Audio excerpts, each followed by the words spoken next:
I sat by the window with my pie cooling beside me, maroon cardigan on, hair pinned just right, waiting for the knock that never came. I didn't cry. Not then.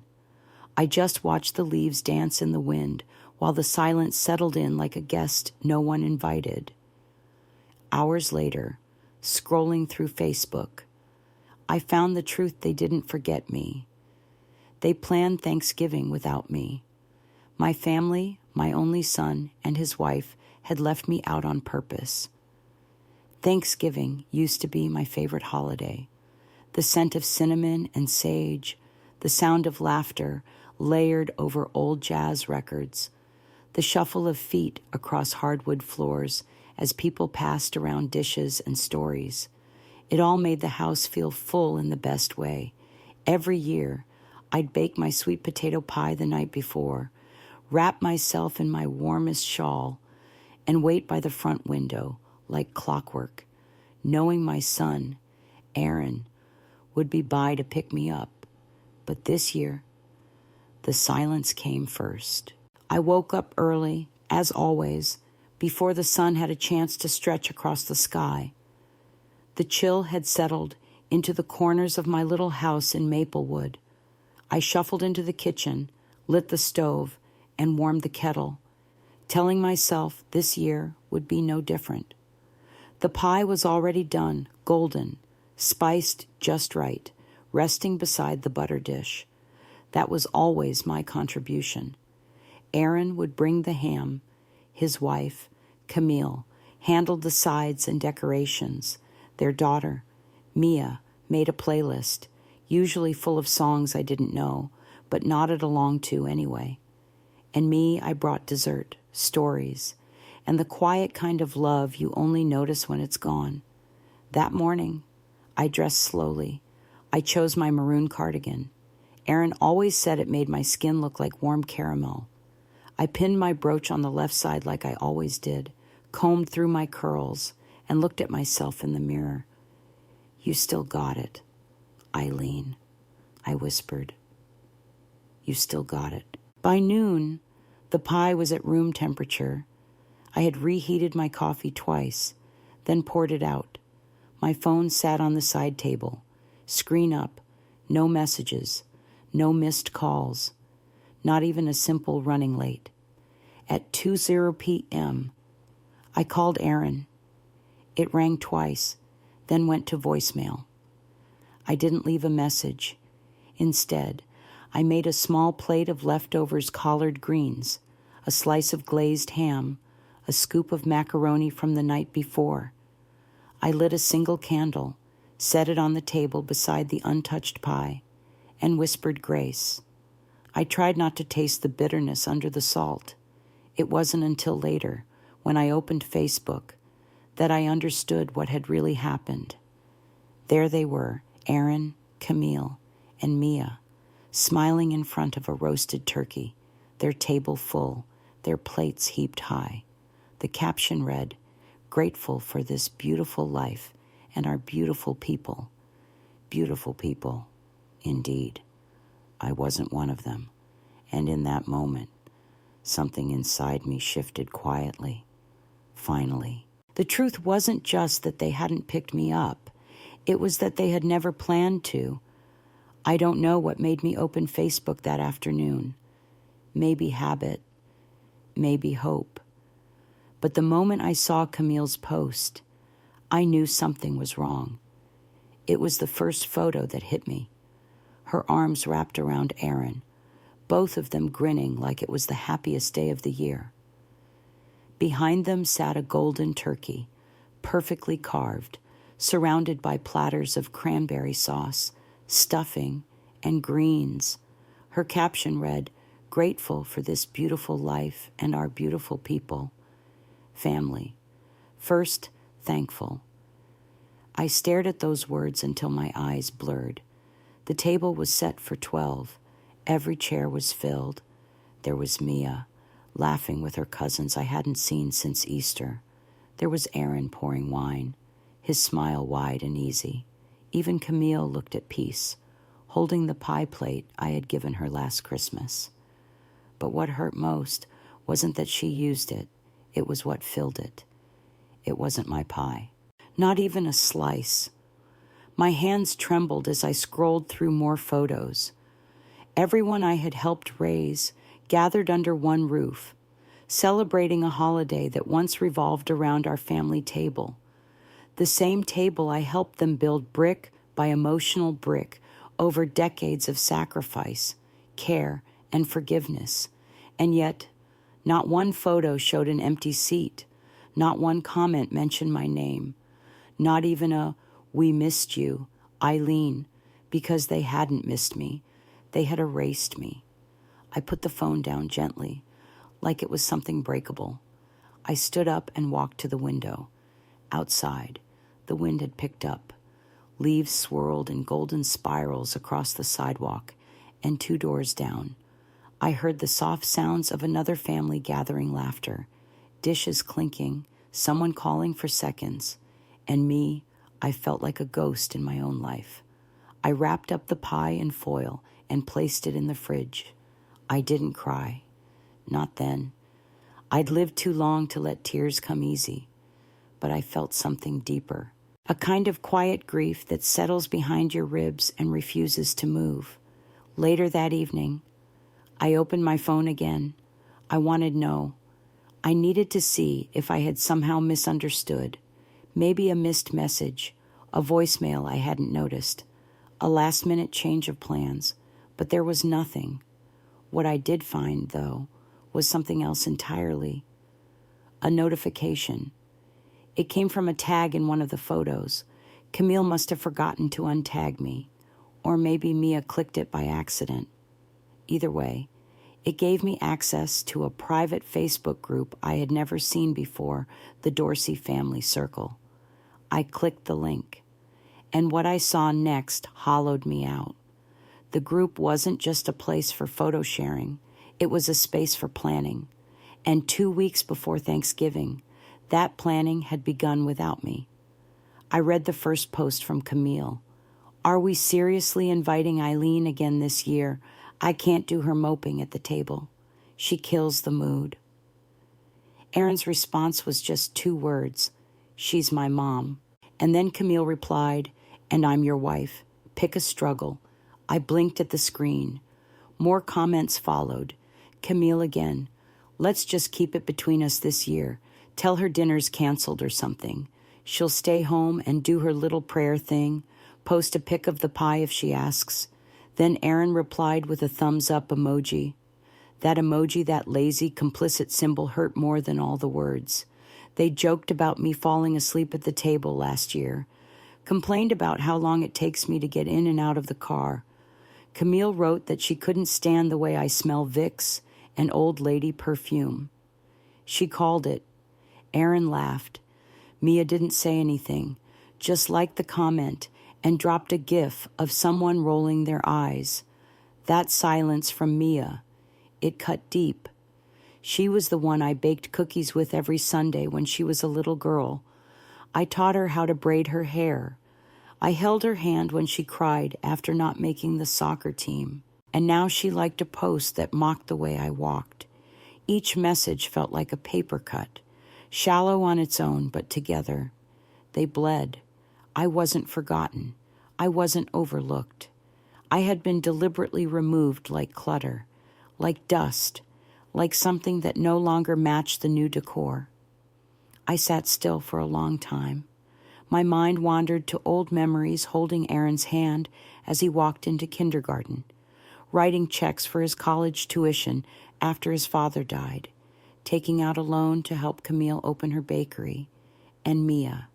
I walked her to school every day for a year when Camille said she was too busy, and now they had drawn a line, not through words, through omission. That night, I opened the small safe in my bedroom. Inside was an envelope labeled Christmas. I had written it months earlier. It held a letter to Aaron and Mia, along with a notarized copy of my will. I had planned to leave them everything: my house, my savings, the bonds my cousin's son helped me invest in. Even Camille's name was listed for a portion. I thought maybe it would help her feel included, but not anymore.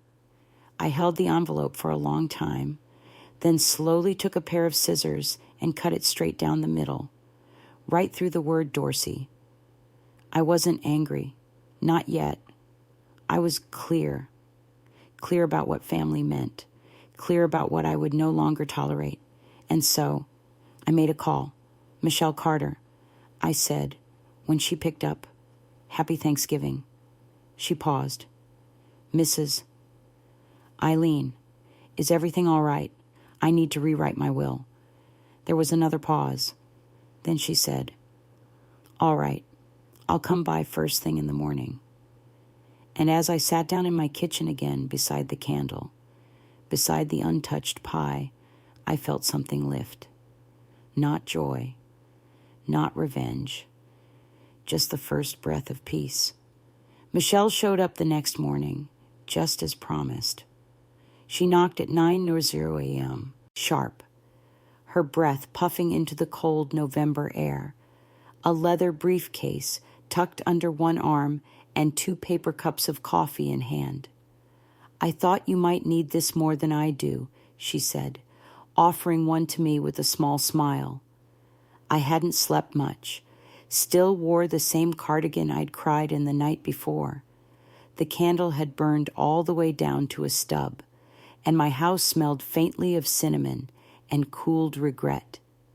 We sat at the kitchen table, the very one where I used to pack Aaron's lunches, where I'd folded years of laundry, written checks, signed birthday cards, read recipes, the table they had forgotten. Michelle opened her case and pulled out a blank will template. "Are you sure?" she asked, her voice soft but steady, her eyes meeting mine. "I was going to change their lives," I said quietly. "But now, I'm going to protect someone else's." She nodded and didn't ask again. Line by line, we rewrote the will.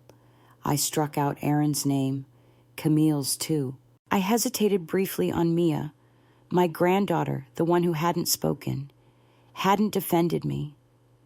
In the end, silence spoke louder than words. I crossed her name out, too. In their place, I wrote the name of a local nonprofit, Willow Haven Women's Shelter. I'd been donating to them quietly for years. They provided housing and legal help for older women, many of whom had been cast aside by the very families they once supported. Women like me. I added everything to the new trust, the house, the savings, the bonds, even the tiny life insurance policy I'd started after my husband passed was reassigned. Michelle brought 2 witnesses, Eloise, my next-door neighbor, and Eric, the young mail clerk from the corner post office. Neither asked questions. They signed where they were told. It was all done in under an hour. By the time Michelle stood to leave, the weight on my chest had shifted, not gone, but moved redistributed in a way that let me breathe again. "What will you do now?" she asked, slipping on her coat. I looked down at my folded hands. "I think I'll tell the truth." That evening, I sat alone once more, this time by choice. I lit a new candle red and bright and opened my laptop. Camille's Thanksgiving post was still up, still filled with comments like "beautiful family" and "so much love here." The words hit differently now, not because they weren't true, but because they didn't belong to me anymore. They belonged to the story Camille had curated, shiny, happy, photogenic. So I decided to post my own story. I didn't post on my personal wall. That would have been too public, too dramatic for my taste. No, I went back to the private family group Camille had created, the one I was never supposed to see, and I uploaded everything. The screenshots of their group chat, the jokes, the lies, the decision to exclude me. I uploaded them all. Then I added one final image, a photo I had taken on Thanksgiving night. Just me, sitting alone at the table, one plate, One candle. The pie still untouched behind me. I didn't look bitter in that picture, or angry. I just looked still. Then I wrote, "This was my Thanksgiving." I waited by the window. I baked the pie. I dressed up. No one came. I was going to surprise you all next month. I had written a letter, prepared documents, made plans to pass along everything I worked for the house, the savings, the future. But you made it clear I'm not family anymore. I've updated the will. I won't be a burden in your photos, your dinners, or your legacy, but I will be remembered, just not by you. I didn't hit post right away. I read it over 3 times, made sure the words were clear and not cruel. Then, slowly, I clicked post. I set the laptop aside and walked to the porch. The sky was a soft blush of orange and purple, the air crisp. And for the first time in days, I let myself smile. Just a little. 10 minutes later, my phone started buzzing. First, a cousin from Missouri I hadn't spoken to in years. "What is this? Are you okay?" Then another message, "I'm so sorry. I had no idea." By nightfall, the post had been shared over 1,000 times. People I didn't even know were reposting the photo.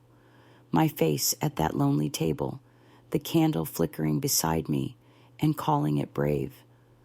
One caption read, "Be better to your elders."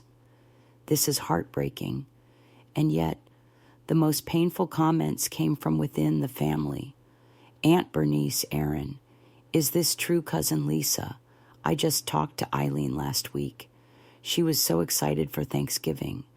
I'm sick over this." Even Aaron finally responded, "This isn't how it looks. There's a lot going on. Can we talk privately?" But the truth wasn't private anymore. They had posted their perfect Thanksgiving. I had posted mine.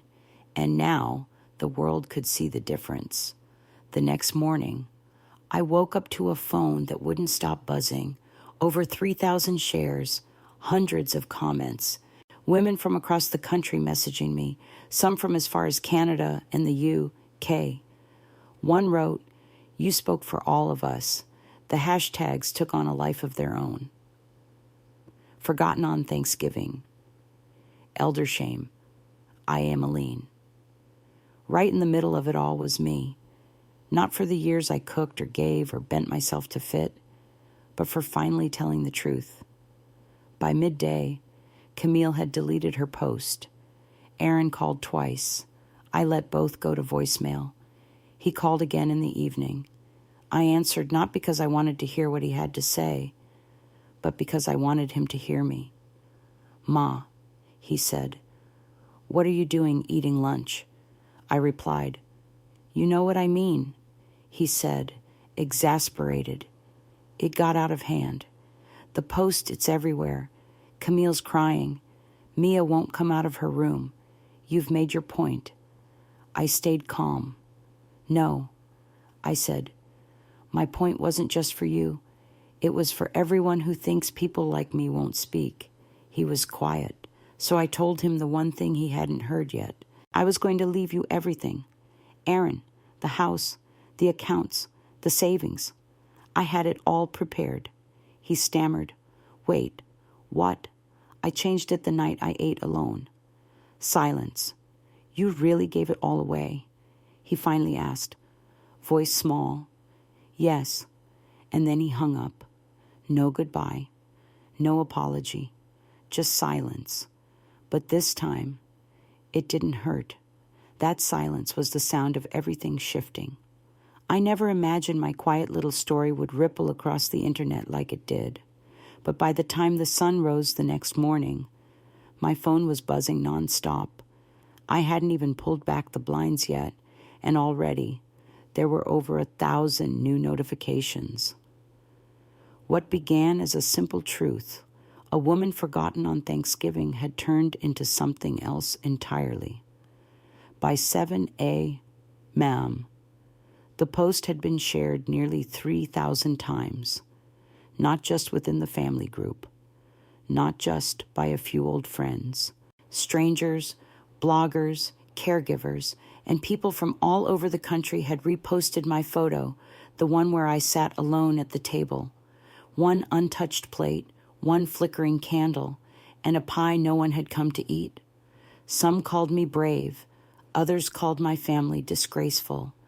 But the messages that struck me hardest, they came from people like me, women in Iowa, grandmothers in Arizona, veterans' widows in Georgia, messages from Canada, from Ireland. Some were in broken English, some in short, teary paragraphs. You spoke for all of us. Those words came again and again. Women who had raised families only to be set aside once their usefulness faded. Women whose kids said they were too busy to call. Women who'd eaten holiday meals alone for years, quietly swallowing hurt while the world praised family values in TV ads and greeting cards. And for once, our silence had a face, mine, right there at the center of it all. It was humbling and strange. I had spent a lifetime doing everything quietly in the background, behind the scenes, the steady hand, the soft place to land. But now, people saw me, not as an ornament, but as the foundation. The Langley family Facebook group, the same place Camille had posted her curated Thanksgiving album, was now in chaos. Dozens of new posts flooded the timeline, not from Aaron or Camille, but from distant cousins, extended relatives, old neighbors. Some were kind, some were furious. Aunt Jean posted, "I'm ashamed. Eileen is my sister-in-law and one of the most dignified women I know. To exclude her like this, on Thanksgiving. Shame on you," Uncle Ray commented Camille. "You smiled in that photo like you'd won something, but you lost more than you know." Even people who had stayed quiet during other family tensions were speaking up now, because now they'd seen the screenshots, the jokes, the emoji, the silence. Camille tried to respond. Of course she did. She wrote something vague. "There are always two sides. We didn't mean to be hurtful. Thanksgiving was hectic, and communication got lost in the shuffle." I almost laughed, lost in the shuffle, like I was a forgotten bag of dinner rolls, not a mother, not a grandmother, not the woman who helped build that family from the ground up. But what came next surprised me. It wasn't a like, it wasn't a heart emoji. It was a comment from Mia, not short, not vague, not half-hearted. It read, "I was wrong. I saw the messages. I didn't say anything. I thought staying quiet was better than making things worse. But silence is a choice too, and I made the wrong one. I'm sorry, Grandma. I really, truly am." I read it 3 times. It didn't undo what had happened. It didn't erase the ache, but it said more than Aaron had, more than Camille ever could. Aaron, on the other hand, tried calling again. Twice. I let them go to voicemail. On the 3rd try, I picked up, not out of curiosity, but because I wanted him to hear the weight of my words. His voice was tight, controlled, like someone trying to clean up a mess he hadn't expected to spill so far. "Ma," he said, "this is getting out of hand." I stayed silent. People at work are asking questions. Camille's been crying. Mia won't come out of her room. "You've made your point." "Okay," I spoke slowly, evenly. "No, Aaron, my point wasn't just for you. It was for everyone who thought I wouldn't speak, that I'd just sit quietly like I always have." He was quiet, so I told him the truth. I was going to leave you everything, the house, the accounts, the bonds. I had the letter written. I had it all signed, sealed, with your name on it. His breath caught. "Wait what I changed it the night I ate alone. You really gave it all away." "Yes." He didn't respond. He just hung up. And that silence. It didn't hurt this time. It sounded like consequence. That weekend, I declined 5 different requests from local news outlets asking for interviews. I didn't need microphones. I didn't need a spotlight. I'd already said what I needed to say. Instead, I walked down to Willow Haven and handed over the first formal check from the new trust. Carla, the executive director, hugged me so tight I thought I might snap in half. "You don't know how many women this will help," she whispered. "I do," I said later that night. I posted one final message in the family group, the same group where Camille once showcased matching Easter dresses and picture-perfect dinner parties. To those who called, messaged, or simply said nothing, this will be my last post here. I won't be attending Christmas. I won't be answering questions. My legacy now lives somewhere else. You had your chance to build something with me. Instead, you built something around me. And now I've stepped out of it permanently. I logged out. Then I lit a candle, not for them, but for me. Red, waxy, simple. I made myself a cup of tea, sat on the couch, wrapped the same shawl I wore that Thanksgiving around my shoulders. It still smelled faintly of nutmeg and disappointment, but the weight of it had changed. For the first time in years, it felt earned. The days that followed were quiet, not the kind of quiet that comes from being forgotten, but the kind you choose, the kind you earn. I didn't hear from Aaron again, or Camille. Not a text, not a voicemail, not a knock on the door. I think they finally understood, or maybe they just ran out of ways to fix what they'd broken. And for once, I didn't miss them. I had already found something better. A few days later, Michelle returned with a neat manila folder, every page finalized and notarized. She placed it gently on the kitchen table. "The Shaw Legacy Trust," she said, "you're officially done." Inside that folder was my entire life's work, legally reassigned to Willow Haven Women's Shelter. The house I once planned to leave to Aaron would now serve women like me, women who were discarded when they were no longer needed, women who were once mothers, wives, caretakers until they were told, in one way or another, that their presence ruined the aesthetic. "You just built a future for women you'll never even meet," Michelle said, watching me closely. I didn't smile. I didn't cry. I just nodded. That night, I lit the red candle again, not for ceremony, not for holiday, but because I wanted the light. I made myself a simple dinner chicken and rice, steamed carrots, a warm biscuit, and sat at the table with no expectations. The silence in that moment wasn't painful. It was mine. A few hours later, my phone buzzed. I almost didn't check it, but something in me said, just once more. It was Camille. Her message was short, no punctuation, no warmth, just, "We should have done better. I'm sorry." I read it twice, maybe 3 times, but I didn't reply. It wasn't cruelty. It was clarity. 2 days after that, another message came, this one from Mia.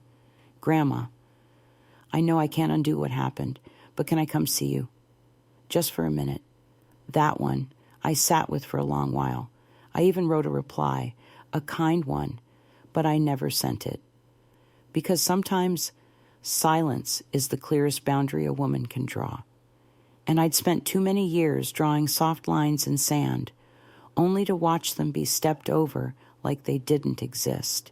Instead of texting back, I opened a small box tucked beneath my bed. Inside were thank you letters, 11 of them written by women staying at Willow Haven, handwritten, folded neatly. Each one told a story. One said, "You gave me a roof when my own daughter said I was too expensive to care for." Another wrote, This is the first Christmas I've had in 10 years where I feel safe. And one simply said, "You reminded me I'm not trash." I held that letter against my chest.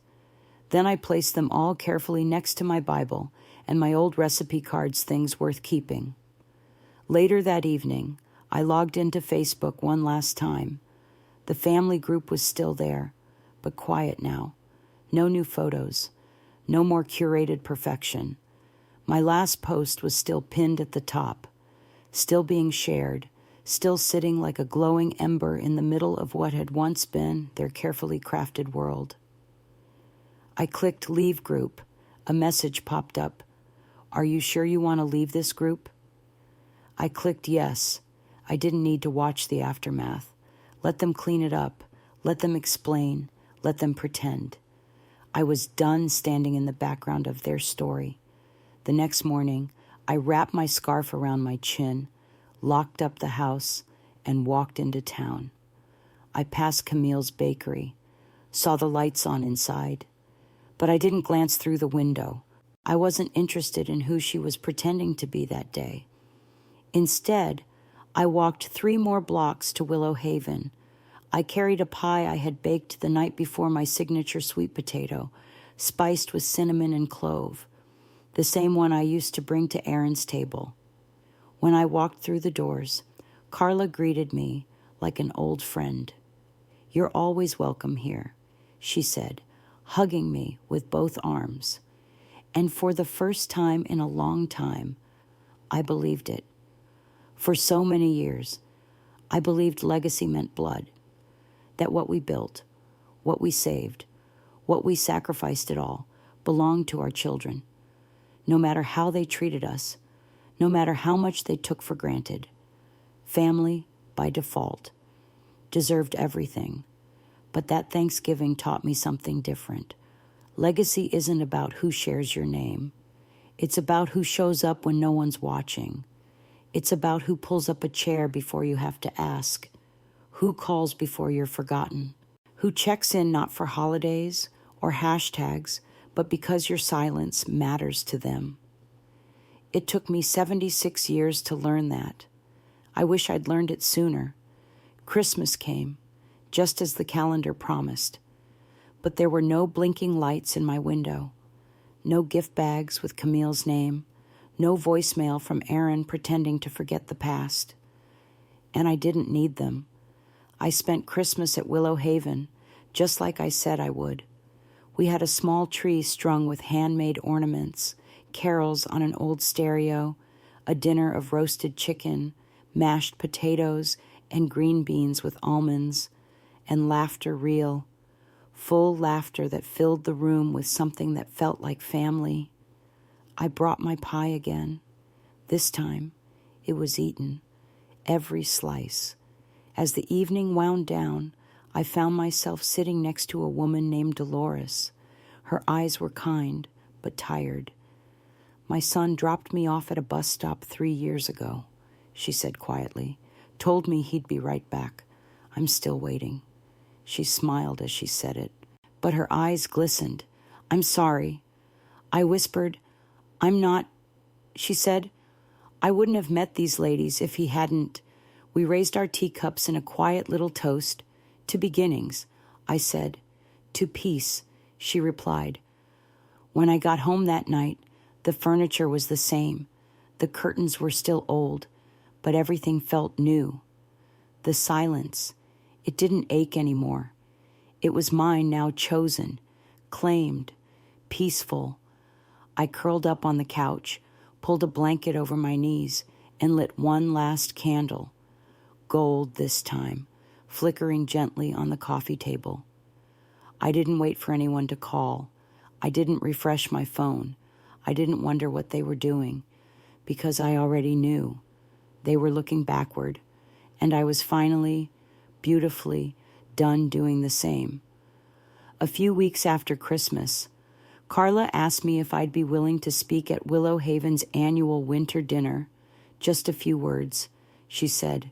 Nothing fancy. The idea made me nervous. I hadn't spoken in front of a group since I was a teacher's aide back in the late 70s. But something in me stirred, not obligation, not pity. It was readiness. So I said yes. The night of the dinner, I chose a simple gray dress from the back of my closet. It still fit, though looser now, around my neck. I tied the sunflower scarf I'd worn to Mia's graduation years ago. I remember Camille saying it was a little loud, but that night, I didn't care. It felt right. When I arrived, the community room was already filling with women, some young, some older, all of them with eyes that had seen too much and lips that smiled anyway. The tables were dressed in navy linens with gold stars scattered across the surface.